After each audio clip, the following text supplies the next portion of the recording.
اگر کسی کا ظرف آزمانا ہو تو اس کو زیادہ عزت دو، وہ اعلیٰ ظرف ہوا تو آپ کو اور زیادہ عزت دے گا، اور کم ظرف ہوا تو خود کو اعلیٰ سمجھے گا۔ کرونا وائرس جاتے جاتے یہ سبب تو سکھا گیا کہ عورت کا سانس جب ماسک میں چل سکتا ہے تو پردے میں بھی چل سکتا ہے، اور جب دکاندار 3 مہینے کاروبار بند رکھ سکتا ہے تو نماز کے لیے 3 منٹ بھی بند رکھ سکتا ہے۔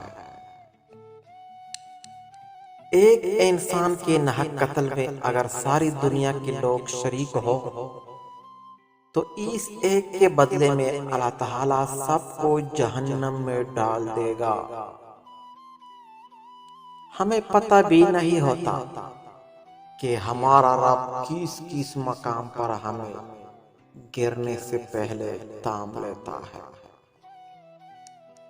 اچھے انسان کی پہچان یہ ہے کہ وہ موت کے بعد بھی اپنے اچھے اخلاق اور کردار کی وجہ سے لوگوں کے دلوں میں ہمیشہ زندہ رہتا ہے۔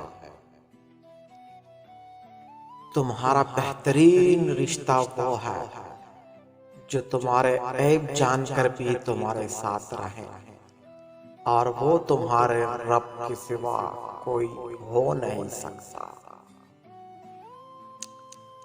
حسد کرو گے تو کچھ نہیں پاؤ گے، شکر کرو گے تو گین نہیں پاؤ گے۔ بے نمازی کو موت کے وقت اتنی پیاس لگتی ہے، اگر اس کو 7 سمندر کا پانی بھی پلا دیا جائے تو بھی اس کی پیاس نہ بجھے۔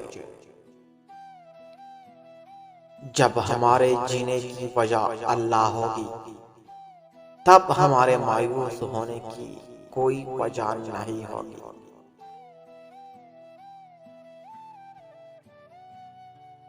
اور جو چیزیں تہجد میں بھی مانگنے سے نہ ملے تو سمجھ جاؤ وہ تمہارے لیے بہتر نہیں۔ اللہ تعالیٰ کسی بندے کو ایسی تکلیف میں مبتلا نہیں کرتے جس کی وہ طاقت نہ رکھتا ہو۔